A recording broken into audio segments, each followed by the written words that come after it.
ہمارے ایک دوست نے دعوت کی، اس وقت اتفاق سے میری صرف 2 تھی، تو میں نے کہا دونوں کو ایک ساتھ لے کے جاؤں گا تو میں خود نہیں جا سکوں گا، میں باہر ہی کھڑا رہوں گا، تو اس لیے 1 بائی 1 پہلے ایک کو پھر دوسرے گھر والوں کو لے جاؤں میں۔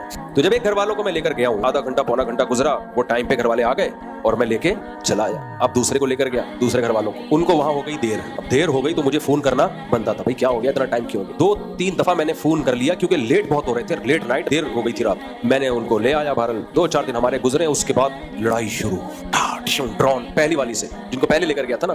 آپ کے دل میں میری کوئی ویلیو نہیں ہے، کیوں ویلیو نہیں ہے؟ میں گھر کا کرایہ دے رہا ہوں، بچوں کی فیسیں دے رہا ہوں، ٹائم دے رہا ہوں، اور ویلیو کسے کہتے ہیں؟ نا۔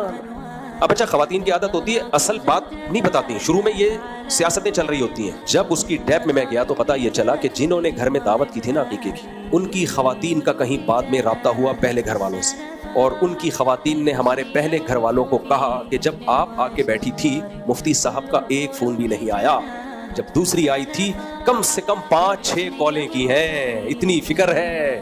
میں نے کہا میرا پروگرام اڑ گیا، حالانکہ وہ ضرورت کی بنیاد پہ کی تھی، دیر ہو گئی تھی، تو دیر ہوتی تو ان کو 10 کالیں کر لیتا میں۔ پھر یہ ثابت کرنے کے لیے کہ نہیں بھائی آپ کی ویلیو بہت زیادہ ہے، کتنا خرچہ ہوا میرا، کتنا ٹائم لگا، لیکن پھر بھی وہ بات تھوڑی ہوتی ہے۔ ایک دفعہ بدگمانی پھیل جائے تو بہت مشکل ہے۔ مجھے خیال ہوا ہے جن کے گھر گئے تھے ان کو کیا ضرورت تھی بتانے کی کہ اتنی کالیں اور اتنی کالیں اور ایسا ہوا، کیا ضرورت تھی یار؟